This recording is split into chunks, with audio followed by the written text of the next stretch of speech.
My name is Kcymaerxthaere, and I'm an artist. I'm doing a project called Kcymaerxthaere, and it's a global work of three-dimensional storytelling. And I'll say the name again, Kcymaerxthaere. And if you want to know more, you can visit Kcymaerxthaere.com, and it'll give you a lot of the details. But I'll kind of give you an overview here. And what it is like it's like a novel with every page in a different place. And we go around the world installing bronze plaques and historic sites that honor events from a fictional world in our linear world.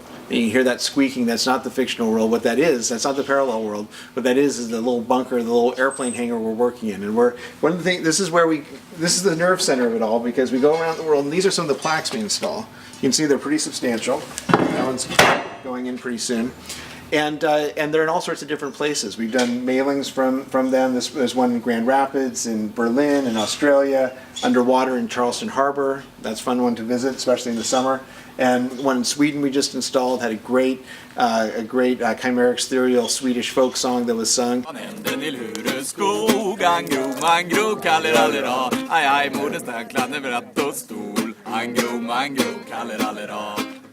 And I'm just going to show you some images of some of the different places that we've been.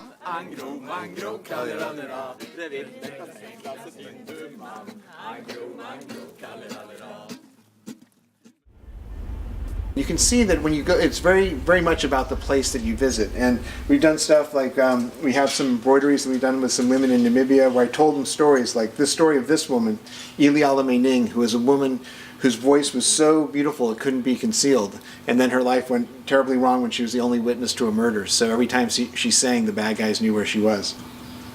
And we have stories like that, and they're all sorts of different places. And people say, well, why are you doing this? And the reason we're doing this is that it's very hard to see the world fresh.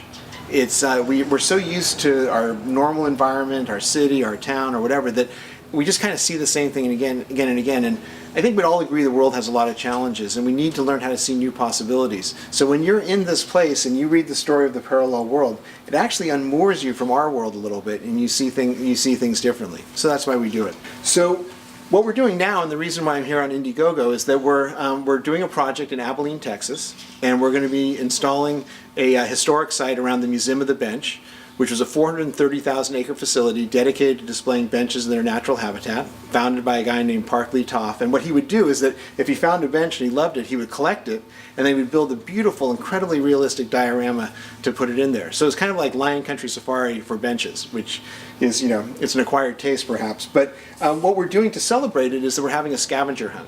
And we've made these are prototypes, because that's one of the reasons I'm here, is that these are mock-ups of these trading cards we want to do that show some of the benches that he collected. And it's going to be really fun, because if we can raise the money to print all these cards, it'll be part of the scavenger hunt dedication that we're doing. And it'll be kind of fun, because people all around will have to look at try to find the parallel city within their own city of Abilene. So what we're here for is to ask you to please contribute the possibility of making all these cards. And we figured out incentives that go from $10 to $10,000. You can read them all on the page. They're all there. If you're curious about the project, Kcymaerxthaere.com is the place to go, and we really hope you'll help. Thanks.